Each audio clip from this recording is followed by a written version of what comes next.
And I got nothing. There we go. All right. Tonight, back up here a little bit.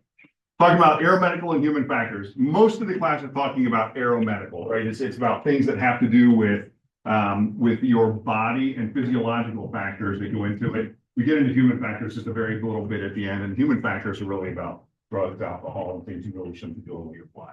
Okay, so we'll work through this. We got about 50 some slides. Should be plenty of time to get us through it. I will do this one time. A lot of this is on the tests, right? This is practical application stuff for health and medical. So it only begs the reason that it's going to be important information to make sure you understand. It's not a lot, but you need to understand the basics behind it. Okay. All right. So physiological factors. Hypoxia. Who can tell me anything about hypoxia? Have you heard of hypoxia? What is it? Basically lack of oxygen in the body, right? So it can be many different ways, many different reasons for not having the oxygen in the body, but it's really saying we don't have enough oxygen making its way through the tissues, we're making its way through the body, that the body needs to perform 100%.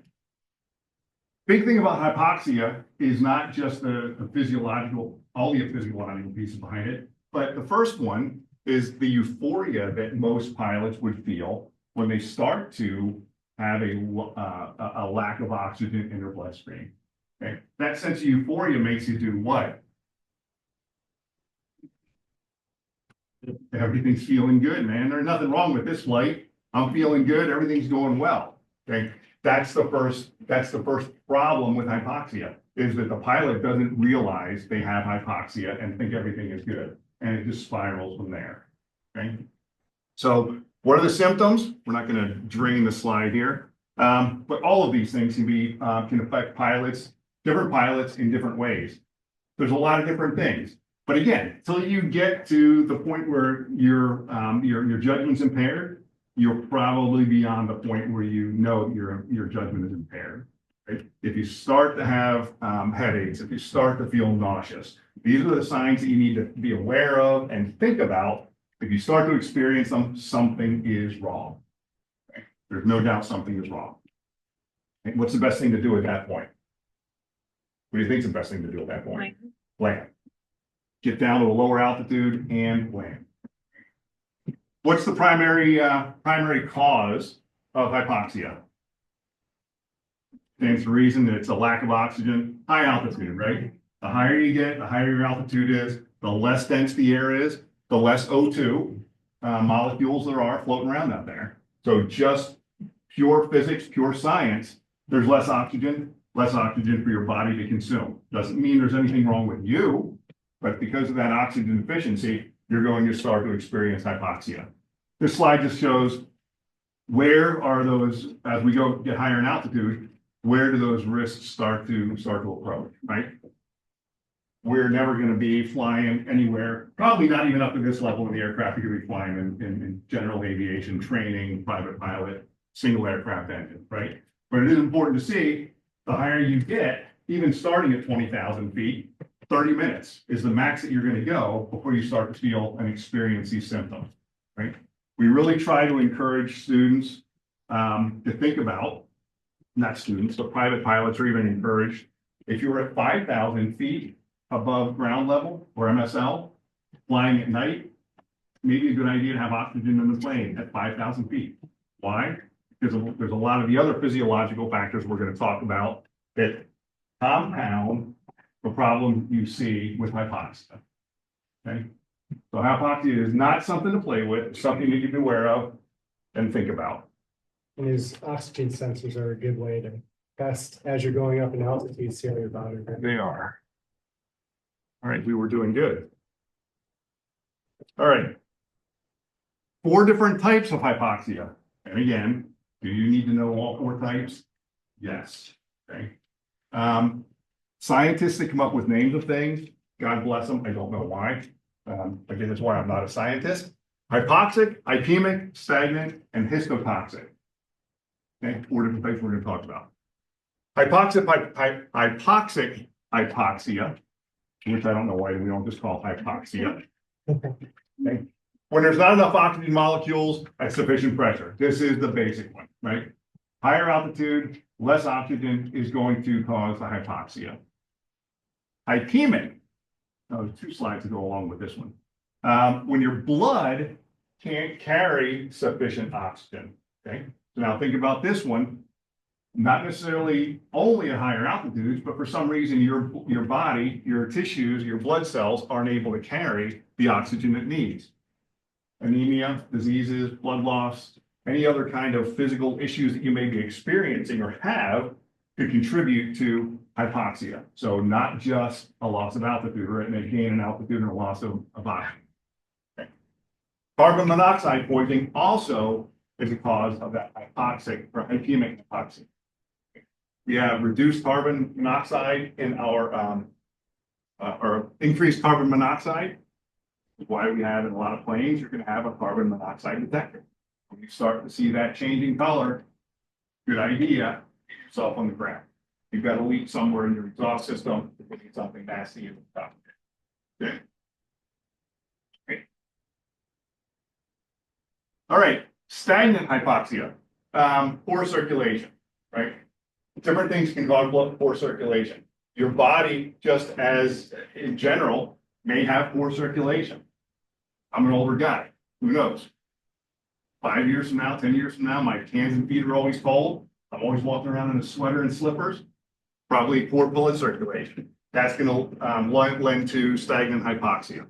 Just something that says your body's not circulating the blood quick enough, not enough oxygen circulating your body. That's stagnant hypoxia. And the last one, histotoxic hypoxia, the inability of the cells to use the oxygen, right? So something's wrong. Again, this is where it's compounded by the human factor, right? We've done something to our body to cause it not to be able to transmit and transfer that oxygen through our body. Okay. A little bit different, each of the 4 different types of hypoxia. Just understand a little bit about the 4 of them going into the test. Good? Make sense? Okay. I should have asked this as a question, not doing it as a slide. You guys have seen this in at least 3 classes now, right? Supplemental oxygen requirements. Remember, you've got to have it. Crew above 12,500 feet after 30 minutes, at all times above 14,000, and available to all of your passengers or all occupants in the plane above 15,000 in itself. Okay. All right, there's the one thing I mentioned earlier. Use supplemental oxygen about above 5,000 feet at night, just because. And you're going to see some of the other things we talk about that lend to hypoxia and other physiological factors that compound the loss of oxygen. Okay.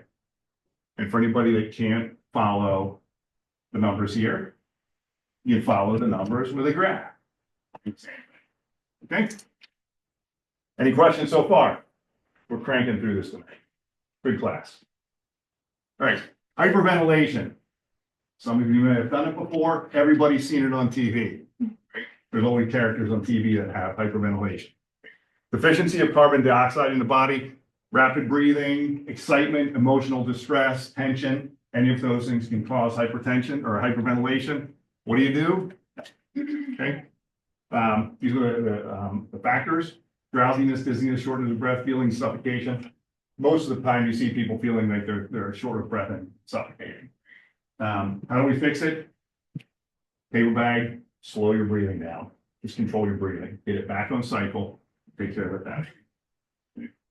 If you're in the cockpit and you're flying alone, maybe a little bit difficult, right? You're adding stress on top of the hyperventilation. You have to force yourself to slow down, fly the plane, and reduce your breathing.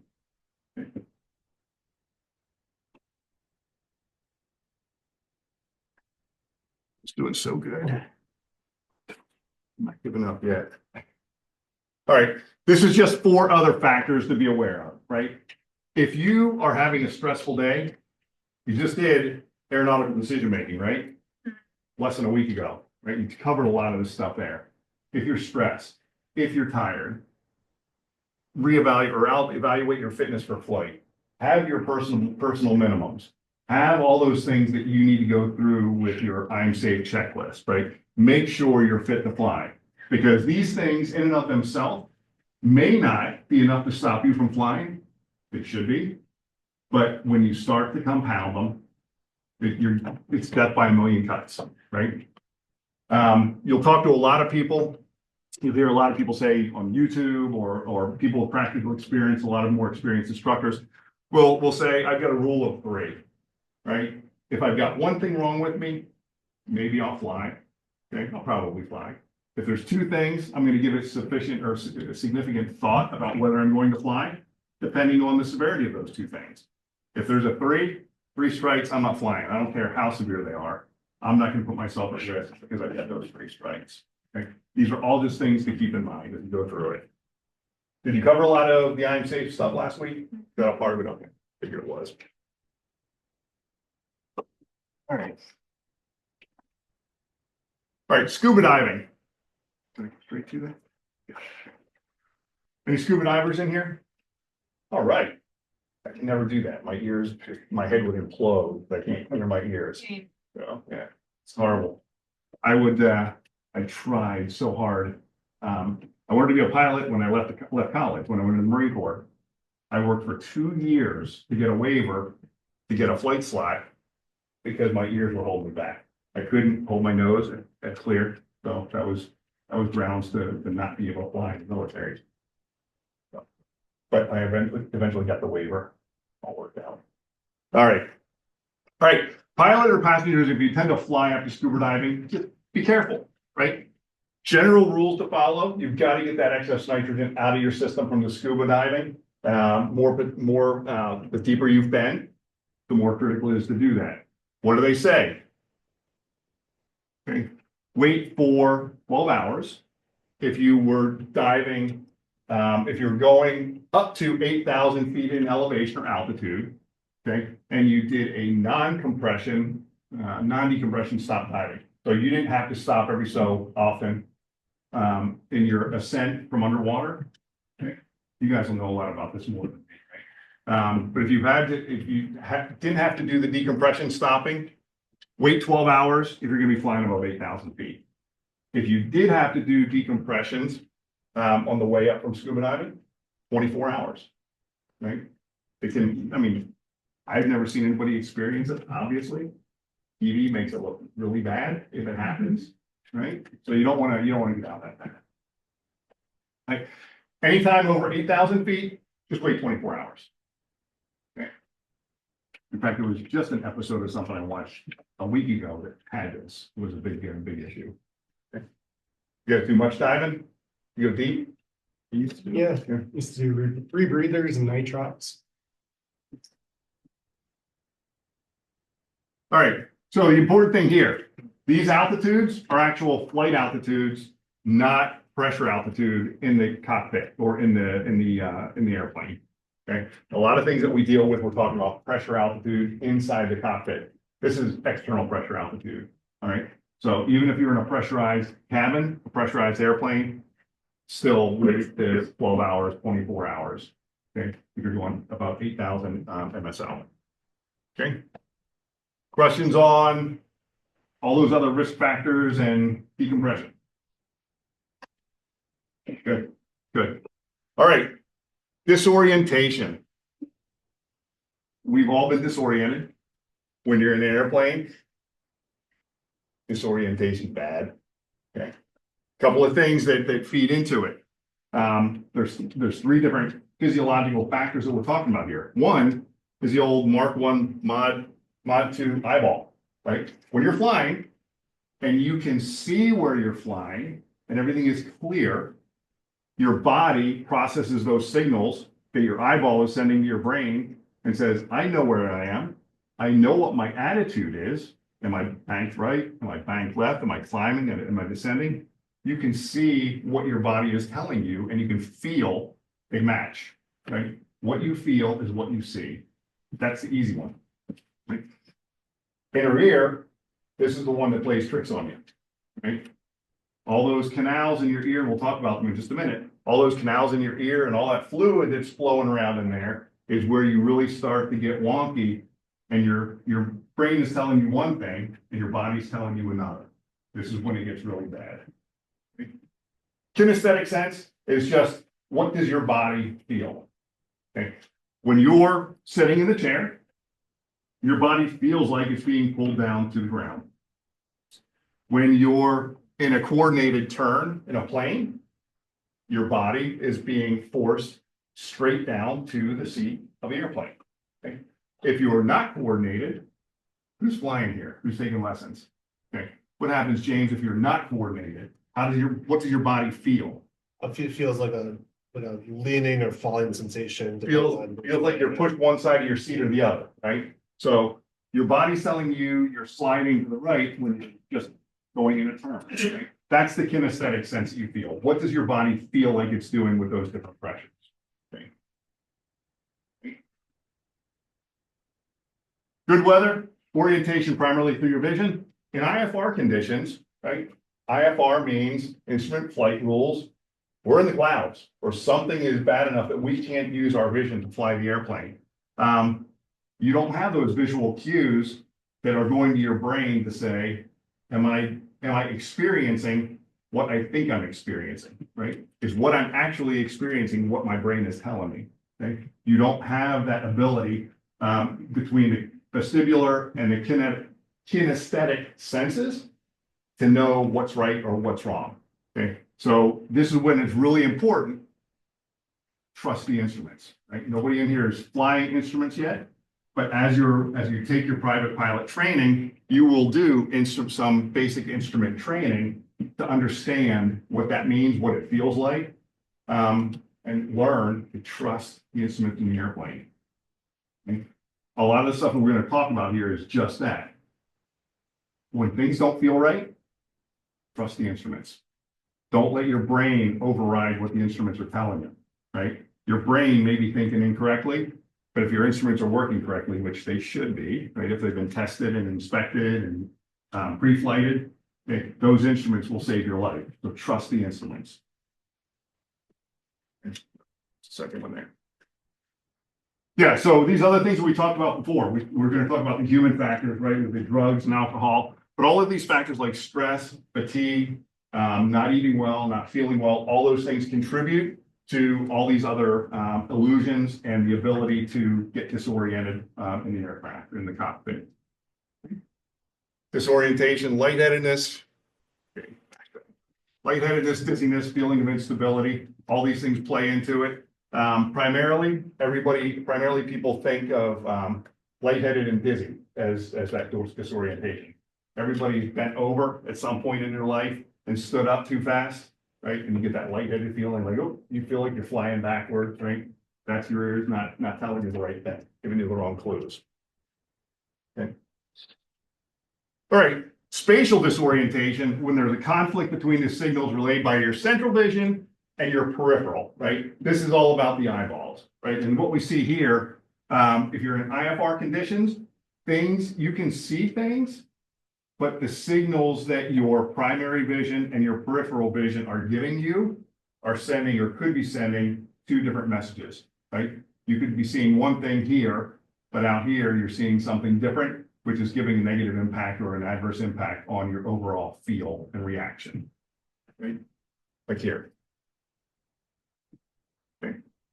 Snow or rain. If you're flying along, you've probably seen it, right? How many people have driven at night or even the daytime in heavy fog, right? You get spatial disorientation driving your car straight down a highway because things aren't as you think they are, or they don't appear right because what you're seeing with that fog or the mist in your peripheral vision isn't lining up with what you're seeing straight out the window. Okay, that's what spatial disorientation is. Vestibular disorientation. All right. This is all about the ears. Okay. This is where we start to get funky in different situations in the aircraft or in your car or in your garage, in your driveway, doing work, right? Something's happening where the inner ears are sending one signal and it's not right. It's not working the way it should. You don't need to know the whole anatomy of the inner ear. The important thing is to know that all of this is driven by this stuff. The vestibular system in there and these canals. Okay. All right. Oh my gosh. I go. Yeah. I'm just a messenger. Okay. External ear hygiene. Okay. All right. The inner ear.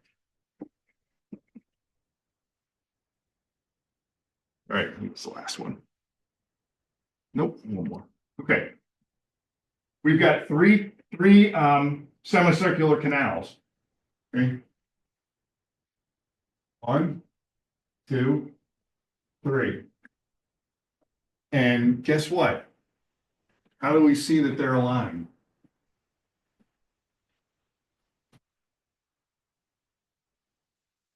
Bottom. They're kind of oriented into 3 axes, right? So you got your vertical, pitch, roll, and yaw, right? So each of those tubes has fluid in it that's telling your brain, am I climbing or descending? Am I pitched up or pitched down? Am I leaning to the right or leaning to the left? Or am I twisting, right? So those canals that hold that fluid are what's telling your brain, tell your body, I know I'm climbing in a left-hand turn, right? In a normal left-hand turn, right? When that fluid is disrupted for one reason or another, or isn't moving quickly enough to keep up with the motion of your head or your body, that's when things start to get funky. Okay? If that fluid in those tubes can keep up, you're all good, right? If you're bent over, watch me do it here, and you stand up too quick, your body is reacting quicker than that fluid in your ears can catch up, can keep up, and you're feeling like you're dizzy. Right. So that's what the vestibular system is doing. That's what's being controlled. That's what can play mind games in the aircraft, right? When you're flying. There's the second one, inner ear hygiene. Never shove it in more than, what do they say about your Elbow. thumb? Yeah, maybe elbow, yeah. Yeah. Not me, man. My inner ear itches, oh, I'm going to town with that Q-tip, maybe. Okay. All right, so the inner ear. This is a simple example, and the text is a little bit small in the box. But what they're showing here is they're only using one of the canals, but it's really the same principle that's associated with all 3 axes of motion. Okay, so what they're saying here is, if you're not moving and that fluid is stationary, you feel like you're not moving. You're not going to the right, you're not leaning to the right, you're not leaning to the left, right? Everything is stationary in that tube. That fluid is sitting right where it needs to sit. In this case, if you're leaning to the right, that fluid is going to the left inside the tube, right? It hasn't caught up to the motion of the canal. Like think of a I don't know, a glass of water. But if you've got a tube, a cylinder, and you do this to it, right? It takes a second for that fluid to flow down, right? It's really saying the same thing. The fluid wants to stay static until it catches up to the movement of the canal itself. So in an accelerating turn, the sensation is you're moving clockwise. It's a true sensation, right? This makes you feel, because the canal's moving one way, the fluid's moving the other, that's normal. Okay, that's what you expect to feel. Okay. If you're in a turn, a prolonged constant turn, okay, what happens is at some point that fluid catches up to the movement of the canal. So what signal is that telling the brain? That's telling the brain, I'm upright again. But that's not true, is it? All that's saying is that the fluid has caught up with the movement of the canal. I'm really still moving, but my body or my mind is telling me I'm not moving anymore. That's dangerous. That's a false signal. Okay, false sensation. In that case, that can lead to bad things in the airplane. Right. And then the bottom one, when the turn is stopped, there's no movement. Right. When you come to a stop, the fluid continues to move, right? It's just the opposite of this one, right? But now your brain is telling you, I've stopped moving, right? Or you've stopped moving, but your brain has said you haven't stopped moving yet. Again, another false indication. So it's all about what you're doing in those three axes of motion with those tubes and what's happening with that fluid. Right? When things are happening slowly, it's not a problem. When things happen quickly, that's when it starts to be more of a problem. All good so far? Mhm. All right. So motion sensing of the body are the most commonly encountered during instrument flight. Again, because when you're flying in VFR conditions, your ears may be telling you, sending you false signals, but your vision is correcting it, right? You're able to see and correct and say, yeah, I know I need to bank back to the left or bank back to the right to get constant or straight and level flight. Okay? Instrument flight, it's not so easy. This is where these things become more critical and more dangerous. Okay. All right. We're going to get through some of these conditions in the next couple of slides. Okay. Motion sensing system lead false. So we just talked about that, right? A turn without visual reference. We talked about this, right? If you don't have that visual reference and you feel like your body is either being thrown back into the seat or being moved to the right or to the left, that's not the right sensation, right? The sensation, the kinesthetic feel of your body isn't what's really happening. And that's why we need to make sure we're trying to react and read the instruments. Okay. Can happen to anyone. Okay. Not just us old guys. Okay. Can happen to anyone. And this is the thing we repeated in several slides, and we'll probably see it a few more, right? It's dangerous only when you try to push it down, right? And think that you're right, right? That's when it's dangerous. When you think you're right, that's probably a good time to say, I'm wrong, right? One of those, what do they call them? Dangerous. What do they call them? What's that? Like a macho. Yeah, right. I'm never wrong. Those hazardous attitudes, right? That's when you don't want the hazardous attitude to come into play. Rely on the flight instruments.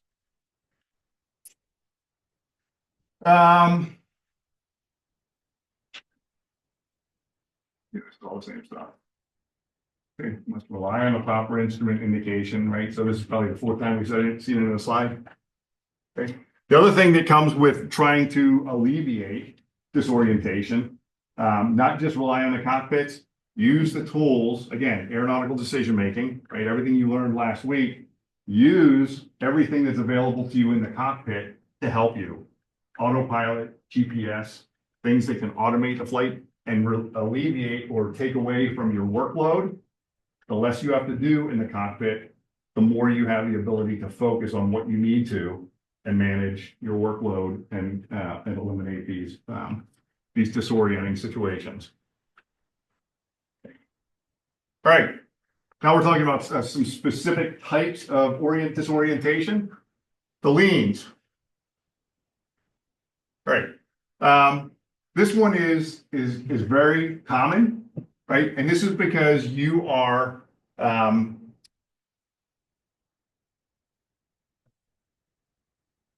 this is the one we talked about where the canals have caught up in the turn, right? So you bank, you're now in that constant bank turn, right? You feel like you're upright, right? So you bank more. Okay, you want to bank more because you think you're upright because your body's telling you, right? My fluid has rested where it needs to. I think I'm like this when I'm really like this, right? So you've got that lean. You're leaning when you don't feel like you're leaning. Okay, that's dangerous because the intention or the idea or the risk is you want to be turning. You feel like you're this way, right? You want to keep turning, right? You're just compounding the problem. You're gonna end up spinning the airplane, crashing into the ground, whatever, right? So this is again one where you just want to make sure you don't feel those leans. Okay. This is the same kind of thing, constant rate turn. And they say tilting your head down, it's not just tilting your head down. But you can have a sense of if you just move your head, right, not tilting it down, if you have any quick motions with your head, again, that could offset the equilibrium in one of those canals and make you feel like the plane's doing something that it shouldn't be doing. So yeah, trying to maneuver is going to put you into a hazardous attitude, dangerous attitude. Okay. Coriolis. Inversion illusion, right? So if you are climbing and you abruptly push the yoke down to come level, you get this sense of floating, right? Where you feel like your body's going backwards, right? And if you're in instrument conditions and you feel like you're floating backwards, what are you going to be inclined to do with the yoke? You feel like you're going backwards. Push down. You're going to push down, right? So you've already come level. You feel like you're back. You're going to push the nose down, and also all of a sudden you're doing a dive, right? So this is the inversion illusion where you've leveled off. Everybody's been on even in a car, right? You go over a hill, the nose drops down, right? Your body floats up in the air and kind of goes backwards a little bit. That's exactly what this is going to feel like, right? And your first instinct is going to be push it down. I don't want to climb. I want to get down to level, right? When you're already level, pushing down, pitch down, right? Somatogravic, again, crazy ass names. I don't know where they get them, right? The illusion of what happens when you hit the gas. Your body gets thrown back, right? What happens when you accelerate quickly in an airplane? What does it feel like? Your body is going to tell you you're climbing, right? So again, what's your inclination? You're going to push that nose forward because you don't want to climb. You just want to increase your airspeed. You want to go faster, right? So if you're going fast and go faster, you're going to think you're climbing, but you're really not. You're going to push that nose down. Again, you're going to make two bad things by pushing that nose down and pitching down too fast. Okay. All right. Rapid acceleration during takeoff or go around. Look, these things are 180 horsepower. I'm not sure how quickly you're accelerating on takeoff here, but it can happen in a bigger aircraft, more horsepower, jet airplanes, right? And if you do, in particular, a go around can be dangerous, right? Not only do you get that feeling of rapid acceleration and climb, but the aircraft itself is going to be inclined to pitch up because of a application of power so quickly, and you're already probably full flaps, right? Which is going to do nothing more than hitting the power is going to pitch you up more than you really want to be. Right? Dangerous situation to be in when you're that close to the ground, right, Daniel? Yeah. We're not going to let that happen, right? No. Okay. All right.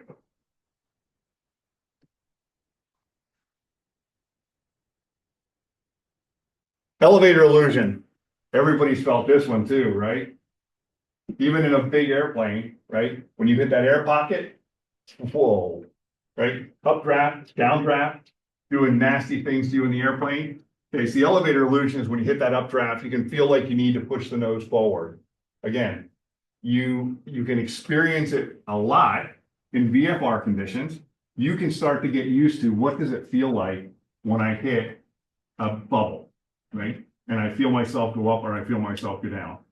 Even in a major airliner, when they hit a pocket like that, you can feel it, but in most cases, you're not seeing anything out the window, right? When you're in a small airplane, you're going to feel it, you're going to see it at the same time. You get used to what it feels like, and you know you're not going to react by pushing the nose down. Get yourself in instrument conditions, it's going to be a little bit tougher to make that call, right? If you hit an updraft in instrument condition, what's going to happen with your instruments? What are you going to see? Altitude would be going up. Altitude may go up. Okay, what else? Vertical speed may be going up. What's your attitude indicator going to say?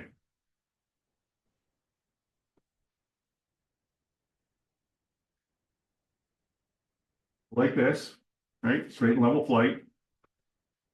when you're in straight and level flight, what's your attitude indicator saying? You pitched up, pitched down, or level? Level. You hit that bubble, what's it gonna be doing? Your attitude indicator is still saying you're straight and level, right? So if you're in instrument conditions, you want to trust that attitude indicator and say, okay, I see my vertical speed, I see my altitude going up, but I'm still straight and level. Fly the airplane. Okay, just fly the airplane. Trust the instruments and fly the airplane. Graveyard spiral. Who's heard of these before? Cheating. I know you would. All right. Graveyard spirals are dangerous. You hear these a lot of times when you read an accident report for incidents or accidents. A lot of times this is what will happen. Okay. Let's see how many we have here. All right. Here we go. All right. Again, if you stay in a turn long enough, your ears are going to tell you that fluid's going to stop moving. You're going to feel like you're in level flight. Okay. If you want to continue your turn, what are you going to do? You're going to be inclined to bank that airplane more. Okay. That's going to tighten your turn. Your ears settle again, tell you your level. You say, no, I don't want to be level. I want to bank. You're going to continually add that bank, tightening that turn. And what happens the more you turn, the more you bank, what do you lose? Lift. You lose lift, right? So the more you bank, the more you lose lift, the tighter that turn becomes, and the more you descend. Graveyard spiral, they call it, right? That's a death sentence. You get a graveyard spiral. So this is extremely important when it comes to even night flying in VFR, right? Understanding what can happen if you're in a dark area. You have that spatial disorientation. You think you're level and you start to bank the airplane. Doesn't have to be IFR condition, but it can just be a very dark night where you don't have references on the ground, right? You've got to be aware of these things. Trust the instruments. We don't let students here rent airplanes at night unless they are instrument rated for a lot of these same reasons, right? You've got to understand, you've got to have that training to read, interpret, and trust the instruments. All right. Optical illusions. Different things can happen. Everybody knows what an optical illusion is, right? What is it in the desert? Mirage. Yeah, mirage in the desert. All these optical illusions. So we have different optical illusions that you can experience in the cockpit as well, right? Everybody here, if you take training here, will get extremely familiar with the runway, 1129 out here, right? 5,000 feet long, 100 feet wide or whatever it is. I should probably know that, but it's a wide runway. You get used to that sight picture. Every time you come into land, you know what the runway looks like. You know if you're high, you know if you're low. Okay. Go down to New Garden, right? 3,000 foot runway, 50 feet wide, right? What does that runway look on final approach? Nothing like it looks like coming into Chester County, right? So your mind is telling you in some cases, if you don't understand the airport you're going into, you're going to think it looks small. I'm too high. What are you going to do? You're going to come in too low because you're used to that different sight picture with a bigger airport, right? So these are the optical illusions that you can have in flying that may not have anything to do with night or spatial disorientation. These are just things you need to be aware of that can happen. Okay. Runway width illusion. That's the first one. Okay. Narrower than usual. What's than usual? What you're used to, right? It was just what I talked about, right? So if you're used to a wide runway and you're coming into one that's narrower, okay, the same thing. You're used to seeing a certain width of runway at 1,000 feet. If you see something that's this small, you're going to think, oh, I'm used to seeing that width another 3,000 feet up. You're going to want to come in at a much lower approach to have that same sight picture that you're used to, right? So this is what you need to be aware of when you're going into a more narrow or a wider runway, right? What happens if the runway is wider than you're used to? It's just the opposite, right? you're now going to be higher than you should be because you're used to seeing this width, not this width at 1,000 feet. You're gonna want to be higher. You're gonna come in with a high approach. Not as dangerous as a low approach, but still something to be aware of. Okay. All right, up sloping and down, yeah. Just kind of a passing question, but do you know if the numbers printed on the runway are all the same font size? That is a good question, but I don't think they are. I don't think they are. I do not think they are. Good. You know what? Sounds like a homework question.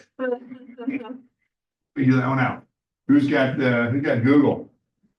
Got large language model? Who's got AI? Figure it out. We can have that answer.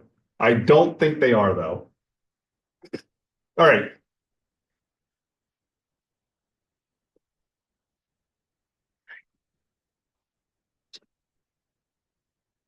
All right, we talked about the width. This is the upslope or downslope. Same thing, right? If you have an upsloping runway or a downsloping runway, that will give you a different sight picture than you're used to, right? If you're coming in, and if it's upsloping, what's it gonna look like?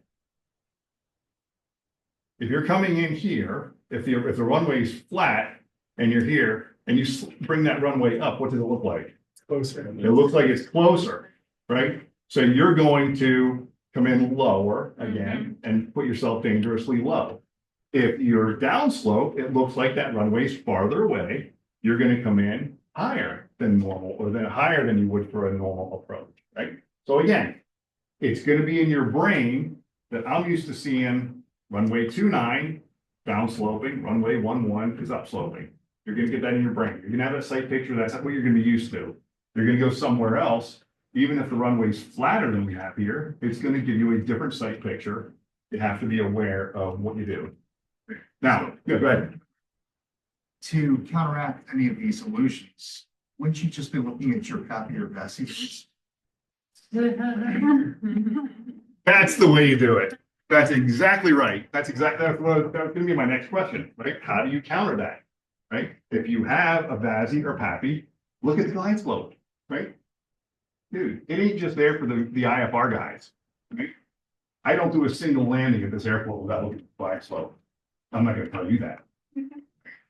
Don't look at the glide slope indicator. Look at the sight thing. Look at the runway. Okay, I can look at the glide slope. You can't. Right? But that's how you counter this stuff. Sometimes you're going to get to a smaller airport, or you're going to get to an airport where one runway may have a glide slope indicator, one doesn't. There's no guarantees, right? But these are the illusions you need to be aware of and just plan for them and account for them. Okay? What happens if you find yourself coming in too low?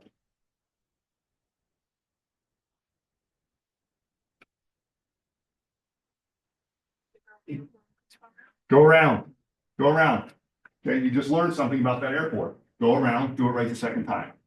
Okay, what happens if you're too high? Go around. That was almost a trick question.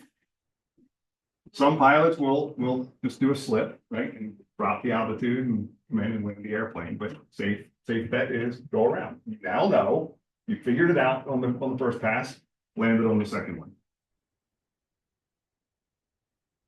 All right. Oh, that's what I wanted. Okay. Atmospheric illusions. This is one of the things we talked about already. Haze. Okay. When it's hazy, you are all sorts of messed up, right? You will have the impression that you're further away from the runway than you really are, right? Just by having that haze, fog, haze. So what are you going to be inclined to do? You think you're farther from the runway? You may be coming in too high, too low, right? You may be coming in too fast, too slow. Rain on the windshield can create an illusion of crater height.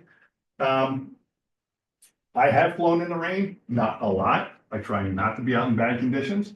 But does rain necessarily indicate IFR? No. What indicates IFR versus VFR? No, not fog. What? The ceiling invisibility. Ceiling invisibility is all we care about, right? If you've got high clouds, showery rain, right? and good visibility over 5 miles, you could be out flying in that. It's VFR, right? Okay. What I have found though is when you are flying in the rain, and I wish every car was like this. I hate windshield wipers. My wife always yells at me to put the windshield wipers on. I will use intermittent as long as I can before I have to put them on. But the rain on the windscreen on the airplane is almost non-existent, right? Not only because of the airspeed, but what's blowing the air, the wind back. The prop, yeah. So there was a picture there, right? You see a couple of drops and maybe some water moving on the windscreen, but it's not like you would see in a car where your whole windshield is covered with rain. Okay? Like having Rain X. It's like that. It's like having rain next on your car. Exactly. I probably shouldn't tell the story, but there was a period of time in my younger years when my truck, the windshield wipers didn't work. So I sprayed the windshield with Rain X. Yeah. That took care of the problem. It was cheaper than getting the windshield wipers repaired. And you still. I still use it. My body's trained. Okay. All right, so all these things, again, cause you to fly higher than you should, lower than you should. You just need to be aware that these illusions exist. Plan for them. What I like to say is, assume that you're going to experience these illusions, right? Don't on every flight, don't just assume everything's going to be peachy keen, right? Know what these illusions can be. Know what can cause this spatial disorientation. Know all these other things about the leans and the Coriolis effect and everything else, right? Be aware of them and expect that they could happen, right? Better to not have them happen and have a good flight than to have something go horribly wrong in the airplane that you didn't expect. I really thought this was going to work tonight. Okay. All right. Scanning. Everybody should be doing this from day one in the cockpit, right? We fly VFR. We've said it many times. What are we relying on in the cockpit? Our eyeballs. Number one, we're relying on our eyeballs, right? You got 2 people in the cockpit. You got 4 eyeballs. You got twice the chance of seeing something, right? Passengers in the back, guess what? They can still help you look outside and scan for traffic, but everybody should be scanning for traffic. Everybody's got peripheral vision, right? You had night flying, right? Last week, Thursday? Yeah, Thursday or Tuesday? Tuesday. What did Len teach you about night flight and peripheral vision? Off center is better than, yeah, at night, rods or cones, I don't remember which one it is, but one is better at night. So using your peripheral vision to see things more clearly or to see movement better at night, you're using peripheral vision, okay? By the same token, in the daytime, you're more reliant on this, right? What's right in front of you, what's right in front of your eyes, right? So our scanning technique says, now, you're not a bobblehead, right? You're not sitting in the cockpit doing this, right?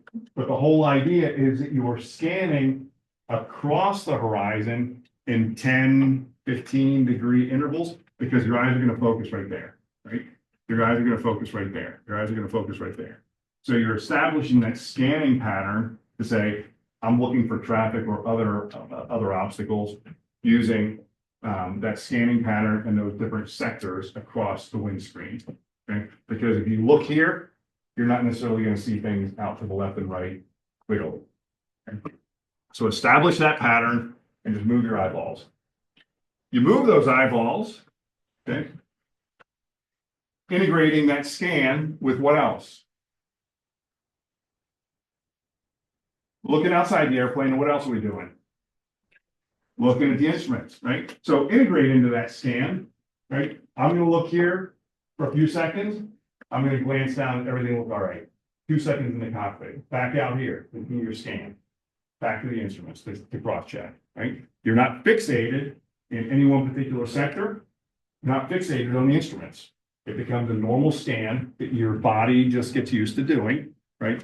Looking at the outside and cross-checking your instruments.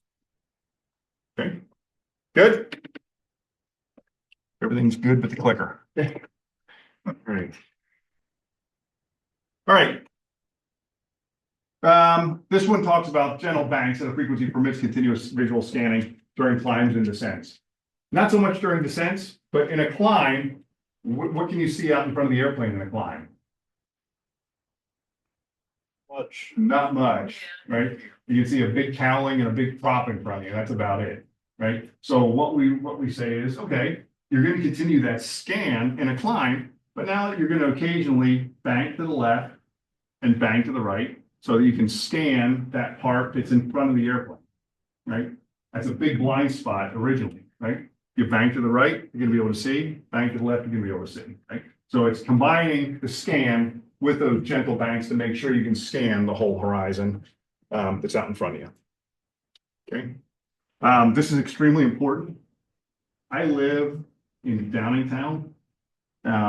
Planes, I can see when I sit in my front yard, I can see all the planes that are flying into, not the little one, but the jets coming in, right, on runway 29 approach. I can see them, and I can see all the planes that are coming in the building. We didn't talk about it much, but if I'll assume this is a chart, right? My house is here, Chester County is here, Philadelphia is here, and right there is Modena VOR, right? A lot of the approaches into Philly, and you can even listen on liveatc.net, they're telling pilots to navigate direct Modena or use Modena as a navigation point. Guess what we do a lot around here for training? We use Modena, right? And we're at 2,500, 3,000, 3,500 feet. Airspace over that VOR station can get pretty busy, right? So whether you're near a VOR, an active VOR, you're at an active airport, right? We've got 5 people in the pattern in any one given time around here on a busy Saturday or Sunday, right? Heads on the swivel, you're using that scan, not just in normal cruise flight, even more important in critical phases of flight or critical location. Okay, use your eyeballs. Oh, just by the way, who do you think is going to win between a 737 and a Cessna 1 you just did? Yeah, neither. Sorry. Yeah.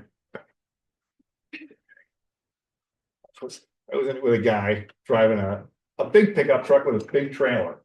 And there's a very small bridge in Downingtown. It's a 1-lane bridge. Before there was a light there, it was a game of chicken to see who was going to stop and let the other person across.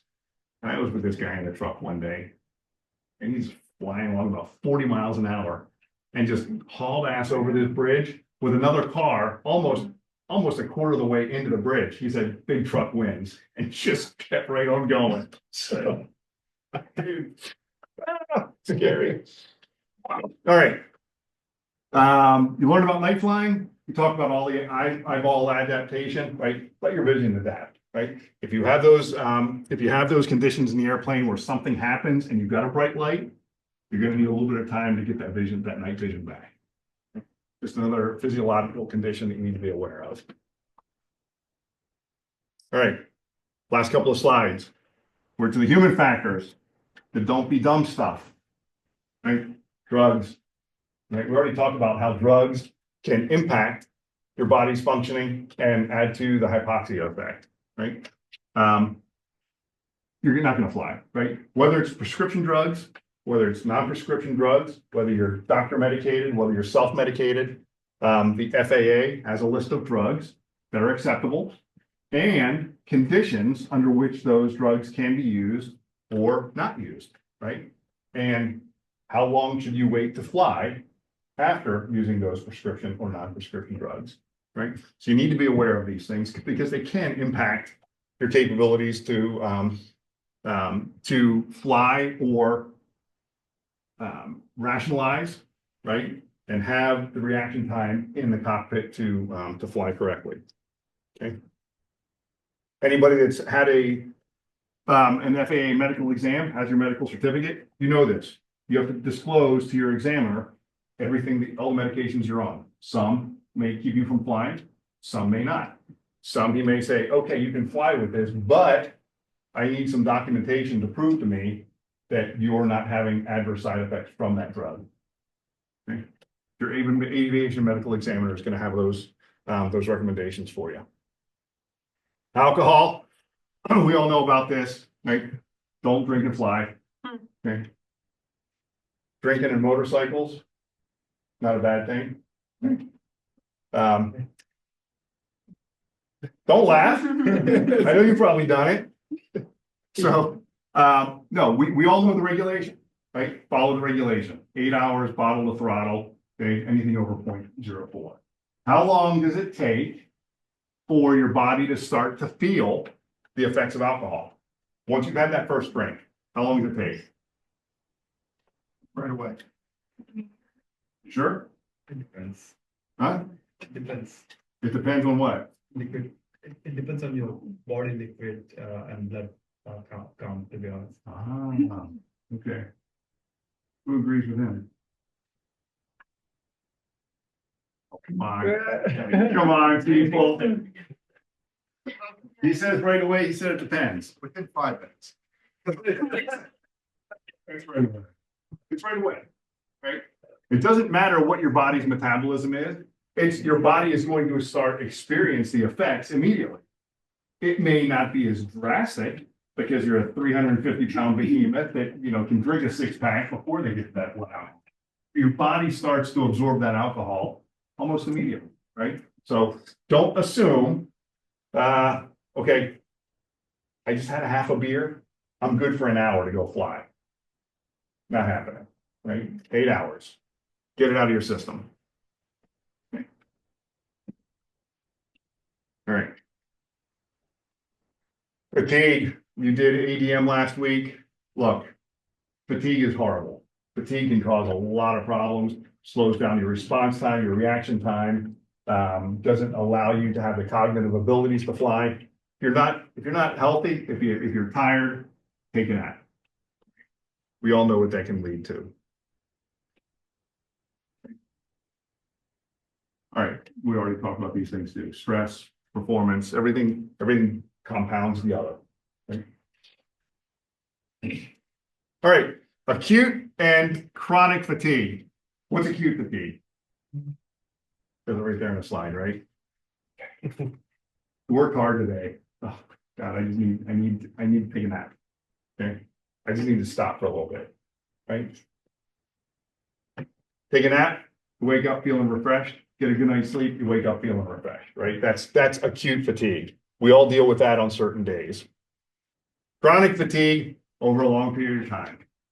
Right? A lot of people may associate chronic fatigue with depression and other things that bring those situations or those conditions on, right? You're always tired. Your body just can't catch up. You're constantly feeling stressed out. You're constantly tired. Something's not feeling well. That's just a recipe for disaster, right? If you've got chronic fatigue, get treated. Find out what it is. But the last thing you want to be doing is getting in a cockpit. If you know that you're subject or are feeling the symptoms of chronic fatigue, not a good idea to get in the cockpit. ADM, aeronautical decision making, right? Is everything safe? Right? All right. Here we go.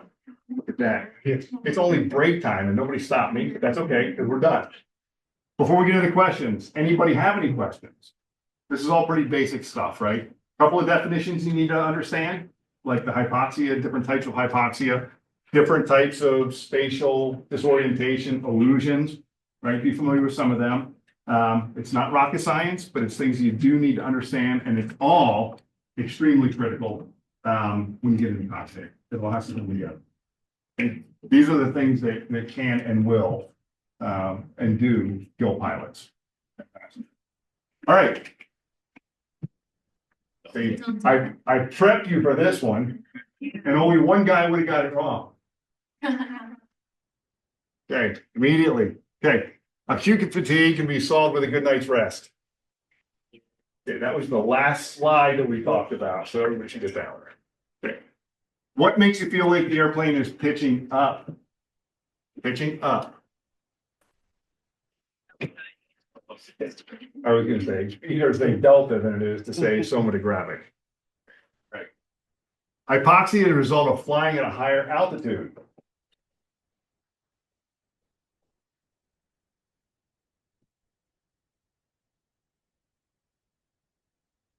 What is it? I heard alpha, I heard delta. Okay.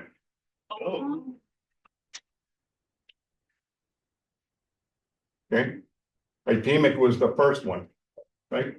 Was it the first one? Hypoxic was the first one. Maybe I've got this wrong. It should be hypoxic. Hypemic is what not carry the oxygen. Yeah, hypemic was the second one, right? Yeah.